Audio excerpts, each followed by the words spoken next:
rapaziada, se eu perguntasse para vocês hoje assim, ó, qual a distinção, tá? Não começamos a aula ainda, tá? Agora é uma revisãozinha básica. Se eu perguntasse para vocês assim, ó, distinção entre brasileiro nato e naturalizado. O brasileiro nato, ele adquire a nacionalidade de que forma? Nacionalidade, vínculo político, jurídico que o cidadão mantém com o Estado, perfeito? O brasileiro nato adquire sua nacionalidade de que forma? Isso, tem duas vias, né? Uma é a via do sangue e a outra é a via... Se eu perguntasse para você, a Constituição, ela separa algum cargo exclusivamente para brasileiro nato? Porra, cara, tá voando. É isso daí mesmo. E o que é o mp3.com? O que é o M aqui, turma? O que é o P3? Presidente, vice, presidente e presidente. Presidente da Câmara e presidente do Senado. O que é o C? Carreira diplomática, né? O que é o O? E o que é o M? Ministro da... Ó, o que eu não posso... o que eu não posso confundir aqui? O que a banca gosta de fazer confusão na tua cabeça? Aqui, ele arruma ministro da Justiça, certo ou errado? Errado. Aqui, arruma ministro do STJ, certo ou errado? Sempre errado, né? Ministro do STF e aqui ministro da Defesa. Legal? Turma, o naturalizado, como que ele adquire a nacionalidade? Tem duas formas também, tá? Uma é para oriundos de países que falam a língua portuguesa. O que é preciso? E o que mais? Não, errou. 1 ano no Brasil e idoneidade moral. Por favor, não confunda, mano. Não confunda. Idoneidade moral e 1 ano. Cara, essa é uma questão simples de colocar lá e assim, ó, você deslanchar diferença daquele que não estudou. Por quê? 1 ano e idoneidade moral para quem vem de país de língua portuguesa. O resto do mundo, o que precisa? 15 anos e o quê? Aí sim não ter condenação penal, certo? Tranquilo? Por favor, gente, esses são os pontos sensíveis da última aula. Legal? Não pode errar. Por quê? Porque é um assunto tão simples que é um pecado tu errar uma questão dessa, cara. Os outros ficar de fora, ver todo mundo fardado, comemorando, né? Pracinha, virando cartão, né? Como é que é? Não vou falar, cara. Não vou falar, ia falar, não. Turma, atentados, vamos lá. Aqui, ó. Vamos lá.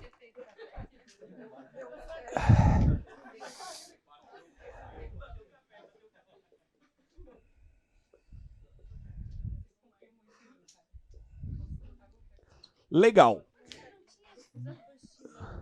Tem, se não tiver eu mato todo mundo já.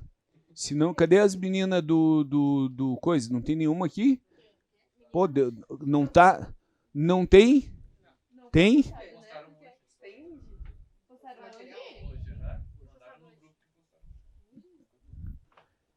Quer que eu arrume no grupo ali? Ó, turma... E é assim, ó, utilizem a apostila, tá? Utilizem a apostila. Como que eu construo o meu material, né? Meu material de consulta. É um resumaço para você, é um resumo. Como que eu faço ele? Eu construo ele, eu uso mais duas. Eu uso essa do Daniel Adriano Araldi Martins e mais uma do José Afonso da Silva, que é um constitucionalista de primeira linha, e mais dois material. Eu junto as ideias deles, entende? O principal e coloco ali o que eu entendo necessário para vocês. Então, usem aquele material ali, ó. Usem ele, tá? Beleza? Vamos lá. Direitos políticos. Se eu for olhar lá dentro da Constituição, onde que eu encontro direitos políticos? Artigo 14 a 16. É o que a gente precisa estudar? Não, professor, tem mais um pouquinho. O artigo 17 também que fala sobre partidos políticos, certo? Mas esse início de aula a gente vai estudar aqui, ó, direitos políticos. Isso me leva a um termo bem interessante aqui, ó, cidadania. Mas qual cidadania, professor? A doutrina, ela separa cidadania lá, social, civil, beleza, mas a principal e a que a gente precisa para essa aula de hoje é a cidadania política. Perfeito, gente? Tranquilo? Cidadania política. Eu vou raciocinar a ideia de democracia. Quando eu penso em democracia, eu entendo que na nossa Constituição temos a figura da democracia participativa. Por que democracia participativa? Porque lá no início da Constituição, no artigo 1º, parágrafo único, tem o quê? Todo poder emana do povo que o exerce através de seus representantes eleitos ou diretamente na forma da lei. Certo? O que é isso que o senhor falou, professor? Falei acerca do princípio da soberania popular. Princípio da soberania popular tem tudo a ver com o exercício da cidadania política, com a democracia participativa. E quando a gente fala sobre democracia participativa no Brasil, a gente entende que ela acontece de duas formas distintas, de forma direta e de forma indireta.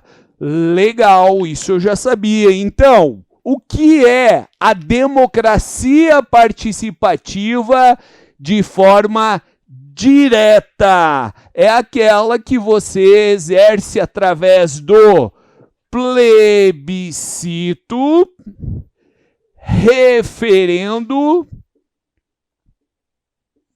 ou iniciativa popular. Preciso explicar cada um, professor? Ó, na Constituição não precisa, tá? Agora, para você saber o que é, de forma bem simples, o plebiscito é uma consulta que se faz sobre um ato que ainda vai acontecer. Que ato que é esse, professor? É um ato judicial, administrativo, não interessa. É algo que ainda vai acontecer. Ao passo que o referendo é uma consulta que se faz sobre algo que já existe. Permanece assim ou vamos mudar? Entendeu a diferença? E o que é iniciativa popular? A possibilidade de a própria população propor iniciativa de lei mediante o Congresso Nacional. Perceba que são formas de atuação direta na democracia. Aqui, turma, a doutrina ela também inclui a ação popular como forma de atuação direta do povo na democracia. Tu lembra o que é a ação popular?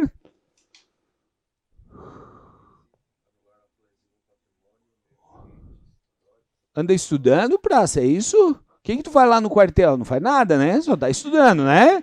Tá, ó, ação popular. Quem que pode propor? O cidadão, perfeito. Contra quê? Ato lesivo ao patrimônio histórico, cultural, à moralidade, ao meio ambiente, certo? A doutrina entende que a ação popular também é uma forma de democracia direta. Legal? Agora eu tenho aqui a forma de democracia participativa indireta. Sabe o porquê participativa, né? Sabe? Pô, a gente já teve, por exemplo, democracia censitária. A gente já teve outros tipos. O que era uma democracia? Democracia apenas masculina, entende? Por quê? Tu lembra a primeira Constituição que a gente teve, né, no Brasil, ainda lá no Império, em 1824? Sabe como que era o apelido dela, Jean? Constituição da Mandioca. E não é o que tu tá imaginando. Não tem nada a ver com essa mandioca. Por quê? Porque o voto ficava adstrito a uma classe de abastados só. Excluía todo o restante. Era censitária, certo? Tu entende que a mulher começou a votar a partir de 1930, ali, 34, certo? Então, eram outros tipos de exercício da democracia. E por que hoje a Constituição de 1988 traz a figura da participativa? Porque todo mundo participa, mano. Todo mundo não resolve bosta nenhuma, mas todo mundo participa, certo? E a indireta, turma? Como que ela funciona? Através de representantes eleitos. Legal, professor, agora ficou claro. Como que eu faço para o representante eleito ir lá me representar? Através do voto. Olha como a gente já começou a entender o assunto. E o voto, professor, nessa lógica de direitos políticos à luz da Constituição, o voto para nós, qual a figura dele? Esse voto tá demitido. O voto é obrigatório. É obrigatório, professor? Claro, para quem? Fala para mim. Mais de 18, menos de 70. Agora, esse voto, ele também é facultativo. Para quem? Analfabeto.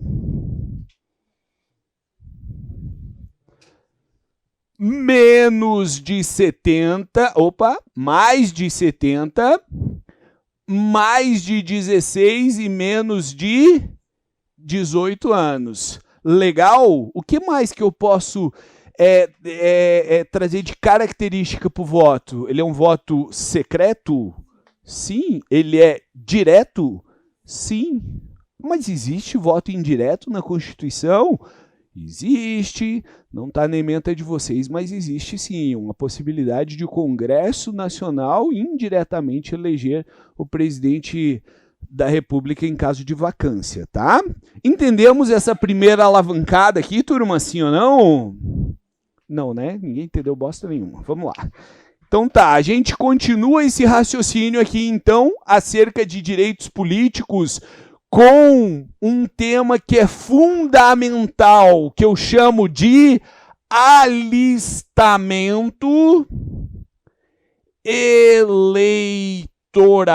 Turma, lá na Constituição, daqui a pouco a gente vai ver a lei, ele diz assim, o alistamento eleitoral e o voto são obrigatórios. Daí fala ali, né? Tá. E facultativos para tá. Aí, de repente, você leva o raciocínio a entender. Alistamento eleitoral e voto é a mesma coisa, sim ou não? Não tem nada a ver. O alistamento eleitoral é aquele procedimento administrativo eleitoral que faz você se tornar o quê? Cidadão, certo? E ele cumpre sim as mesmas exigências. Ele é obrigatório para quem tem mais de 18 e menos de 70, e ele é facultativo para quem é analfabeto, quem tem mais de 70 ou mais de 16 e menos de 18. Entendeu o que é o alistamento eleitoral? Legal? Porque agora a gente entende dois temas bacanas aqui, com base lá, nascendo do alistamento eleitoral, que é a capacidade eleitoral ativa e a capacidade eleitoral Passiva. Gianzinho, você que entende de passiva, o que é a capacidade eleitoral passiva? Ser votado. E a ativa? De votar. Simples assim. Então, tu olha, a partir do alistamento eleitoral, eu entro no que a Constituição chama de sufrágio universal. O que é sufrágio universal? É a capacidade política de votar e ser votado. Se eu voto, estou falando de capacidade eleitoral ativa. Se eu sou votado, eu estou falando de capacidade eleitoral passiva ou elegibilidade. E aí, turma, quem são os inelegíveis segundo a Constituição? Muito bom, cara. Tá estudando também. Tá estudando. Mais o conscrito. E tem mais um. Fala o estrangeiro. Quem? Boa! Pô, tá estudando também, hein? Vender moto nada, né, cara? Mas estudando direto, né? Ei, são os 3 inelegíveis, certo? Então, na capacidade eleitoral passiva, ó, eu tenho como inelegíveis. Vamos lá. A letra começou a ficar feia. Inelegíveis. O analfabeto, o conscrito e o estrangeiro. Legal?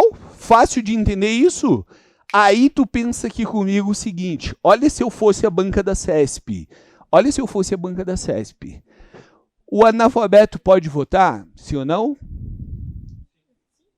O analfabeto deve votar? O analfabeto pode se eleger? Entende como fica legal de fazer uma questão com base nisso? Por quê? O analfabeto ele pode votar? Pode sim. Inclusive, ele pode se alistar eleitoralmente, fazer o alistamento eleitoral e se tornar cidadão, politicamente falando. É? Um sufrágio meio capenga, cara. Parece o boneco do Inter lá, o que só tem uma perna. Como é que é o nome dele? O Saci, né? Só tem uma perna. Por quê? Porque o sufrágio dele está quebrado. Ele só é ativo, mas não é passivo, certo? E o sufrágio, no conceito total, é a possibilidade de votar e ser votado. Por isso que eu chamo de sufrágio universal. Entende a lógica? Aliás, turma, cuidado com os termos quando tu fala em direitos políticos, tá? Tu vai encontrar ali, por exemplo, escrutínio. O que é escrutínio? Ah. Escroto. Escrutínio. Não, escrutínio é o certame eleitoral. É a forma como os nossos representantes serão eleitos. Entende isso? Escrutínio. Certo? Tranquilo? Joia? Aí... Oi, pode falar. Hã? Conscrito. O que é o conscrito? O conscrito é o serviço militar obrigatório. O conscrito é o seguinte, assim, ó. No Brasil, quando tu completa 18 anos, tu é convidado a comparecer no Exército Brasileiro. Certo? Pra quê? Pra ser sugado lá, cara. Aí é o seguinte, nesse período de um ano que tu fica lá, eu acho que nem é mais um ano, mas assim, ó, nesse período você é chamado de conscrito. Você não tem alistamento eleitoral, tá? Você não participa da vida política do país. Não participa. Por quê? Decisão constitucional, né? Poder constituinte originário entendeu assim e sei lá, certo? Mas essa é a figura do conscrito. Legal? Não vai. Aí, assim, ó, eu vou trabalhar 3 possibilidades de militar ainda durante a aula com vocês. 3 possibilidades. Quando eu falo de direitos políticos, eu tenho a possibilidade do conscrito, eu tenho um militar com menos de 10 anos e um militar com mais de 10 anos de serviço.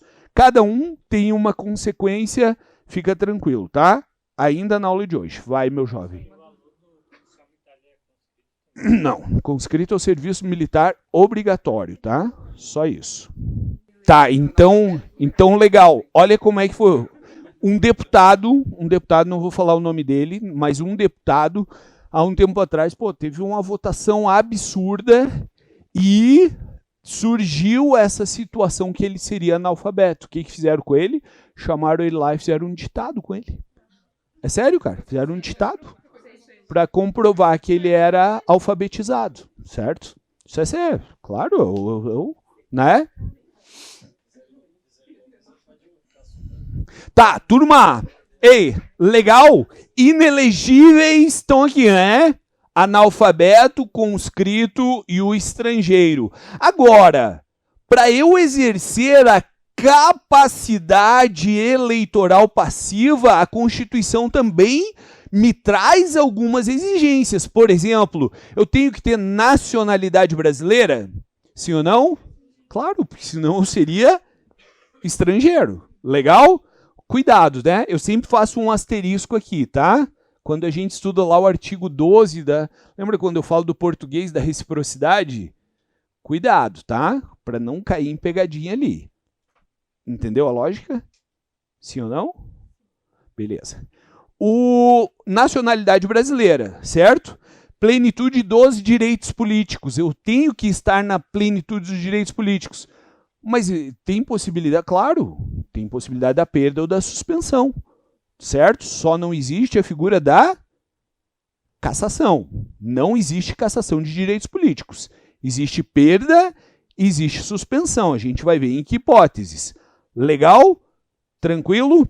O que mais que tem lá como capacidade, exercício da capacidade eleitoral passiva? Domicílio na circunscrição em que a pessoa vai concorrer, certo? Tranquilo? Deixa eu lembrar o que mais. Daí é a ficha, né? Mas constitucionalmente falando ali é mais filiação partidária e o cumprimento das seguintes idades. E nisso, turma, você não pode errar. Isso daqui é ponto sensível da aula de hoje. O que eu vou falar agora é ponto sensível da aula de hoje. Se você quer se candidatar a presidente da República ou a senador, qual a idade mínima? Tem certeza? Essa foi bem, né? 35. Se você quer se candidatar a governador do estado.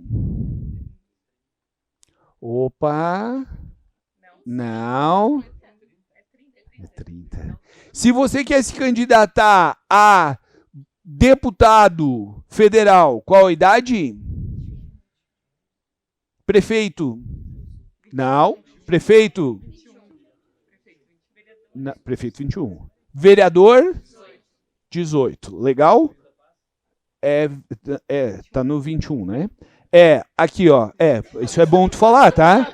Hein? Isso é bom tu falar, porque assim, ó, cara, o juiz de paz é um negócio tão esdrúxulo dentro que assim, às vezes mas tá na Constituição. Se tá, pode cair. Daqui a pouco tu pensa, não, tem que cuidar com isso daí. Legal? Governador é 30, né? É um telefone, né, cara? Ali, depois vocês vão ver ali, ó, diz que nesse número aqui, ó, 35, 30, 21, 18. E daí a gente vai distribuindo as figuras aqui, né? Quando eu falo de 35, é quem? Presidente ou vice e o senador, certo? O 30 é quem? Governador. O 21 é quem? Deputados, tem mais ali? Prefeitos e o juiz de paz, né? E o 18? Esquecemos alguém? Entendeu o telefone do 35, 30, 21, 18? Certo? Gente, é ponto sensível da aula de hoje, tá? Vejo a maldade da banca em colocar ali, ó, deputado federal terá 30 anos de idade mínima, certo ou errado? Entende a lógica? Só pra gente matar isso daí. Tá tranquilo, gente? Beleza? Vamos dar uma passada nos slides aí para ver o que a gente esqueceu? Vamos lá? Tá lá. Beleza. Princípio, né? Que a gente falou aqui, ó. Soberania popular, princípio, certo? Todo poder emana do povo, que exerce por seus representantes ou diretamente na forma da lei. É um direito de primeira geração, porque, eu alavanco isso já, né? Alavanco já a Constituição, eu abro ela, artigo 1º, falando que todo poder emana do povo, tal, tranquilo, direito fundamental, certo? A democracia participativa, certo? De que forma? Indireta, representantes, ou direta, plebiscito, referendo, iniciativa popular. Já explicamos isso. Está ali o artigo 14 falando, né? A soberania popular será exercida pelo sufrágio universal e pelo voto direto e secreto, com igual valor para todos e nos termos da lei, mediante plebiscito, referendo e nos termos da lei, mediante plebiscito, referendo e iniciativa popular. O alistamento eleitoral e o voto são obrigatórios para maiores de 18 anos, facultativos para analfabetos, maiores de 70, maiores de 16 e menores de 18. Já expliquei para vocês que é uma separação. Alistamento eleitoral, aquele procedimento administrativo eleitoral que te transforma em cidadão. O voto é o exercício da capacidade eleitoral ativa. Legal? Tranquilo isso? Não podem alistar-se como eleitores os estrangeiros e durante o período militar obrigatório os conscritos. Então, inelegíveis, e aqui em cima a gente fala dos não, aqui é melhor, né? Aqui. Coisa mais feia. Inalistáveis. Quem que são os inalistáveis? Estrangeiros e conscritos. Legal? Tranquilo? Tá light, né? Tá simples o artigo 14. Materialmente e formalmente, direitos fundamentais, até pela topografia dele, né? Onde que ele está incluso ali na Constituição. Alistamento eleitoral, como eu alcanço a cidadania política. Capacidade eleitoral ativa é o direito de votar, né? Se dá com o alistamento eleitoral. Tranquilo? Todas as idades ali, certinho, bacana. Aqui a capacidade eleitoral passiva, elegibilidade, artigo 14, parágrafo 3º, tá lá. Nacionalidade brasileira, plenitude dos direitos políticos, pleno exercício deles, certo? Alistamento eleitoral, domicílio eleitoral, filiação partidária e a idade mínima. Tá lá, conforme a gente arrumou no quadro, 35, 30, 21 e 18 anos. Legal? Tá bacana ali, turma? Olha só o telefone constitucional. 35, 30, 21, 18. Vamos lá. Agora a gente fala sobre inelegibilidade, tá ali certinho, né? Ela pode ser absoluta ou relativa. O que é absoluta? É quando eu falar dos inalistáveis ou dos analfabetos. Quem são os inalistáveis? Estrangeiros e conscritos, mais o analfabeto. E por que é uma inelegibilidade absoluta? Porque não tem que... É ponto. É isso e deu, certo? É isso. Agora, eu tenho a relativa também, certo? Como que funciona a relativa, bro? Lá no parágrafo 5º, a gente já começa falando sobre a possibilidade de apenas 2 mandatos para os chefes do Poder Executivo, que a gente chama de reeleição, certo? Existe o terceiro mandato? Não tem. Mesmo se eu substituir, se eu suceder, não tem também, certo? Imagina assim, ó, é só uma situação hipotética, tá? Imagina que tem um município, o prefeito pegaram ele roubando, né? E o prefeito foi preso. Ficou o vice no lugar, certo? Beleza, o vice vai cumprir 2 anos que falta ali. Aí, cresceu o olho, né? Ah, vou me candidatar. Candidatou. Pá, se elegeu, mais um mandato. Tem direito a mais um ainda? Não, não, já queimou a ficha dele. Por quê? Ele já participava. A própria lei diz isso, a Constituição diz isso, tá? É o chefe e aquele que sucede ou substitui, certo? Tranquilo? Essa é a primeira possibilidade. Outra possibilidade relativa é quando o chefe do Poder Executivo ele quiser concorrer a outros cargos. Eu não vou concorrer à reeleição. Eu sou prefeito, eu sou governador, eu sou presidente da República, mas eu quero concorrer a outro cargo, deputado. Certo?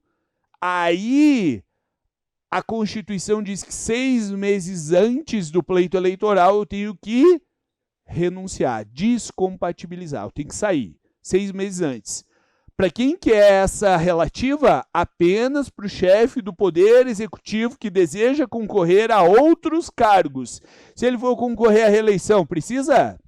Não, não. É só para outros cargos. Legal? Tranquilo?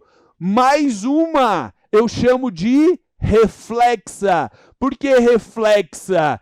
Porque o chefe do Poder Executivo, estou falando aqui, ó, prefeito, governador, presidente da República, certo? Qualquer consanguíneo ou afim até 2º grau ou cônjuge, certo? A inelegibilidade alcança eles na área de circunscrição do titular aqui, do chefe do Poder Executivo. Traduza, professor, seguinte, eu sou prefeito, certo? Sou prefeito, legal. Minha esposa quer concorrer a vereadora, pode?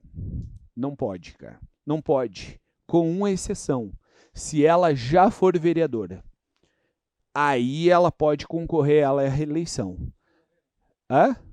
Ah, não, daí, cara, se eu morrer, ela que vai ser feliz, né, cara? Aí deu, não tem. Mas assim, ó, tô vivo ainda, né? Ainda tô vivo. Ainda tô meio esgualepado, mas ainda tô vivo. Hã? Pode? Não, é reflexa. Atinge. Tranquilo. Daí não tem problema nenhum. Os dois juntos, né? Ó, a governador. Legal, pode, normal. Então aqui, ó, estamos indo junto, porque ele ainda não é governador. Tem que ser governador. Eu sou governador, por exemplo, e agora minha esposa quer participar do pleito eleitoral ali para deputado. É circunscrição? É. Pode? Não, daí não. Atingiu ali. Agora ela já era deputada e ela está tentando a reeleição. Pode? Pode. Normal. Tá? Entenderam? Tranquilo? Joia? Beleza. Beleza. Beleza. Beleza. Cadê aquele troço?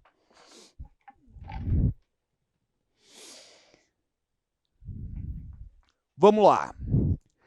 Olha olha agora lá como fica fácil da gente entender aqui, ó. Parágrafo 5º. O presidente da República, os governadores do Estado, Distrito Federal e os prefeitos, estou falando quem? Chefe de poder executivo nas 3 esferas, certo? Tranquilo?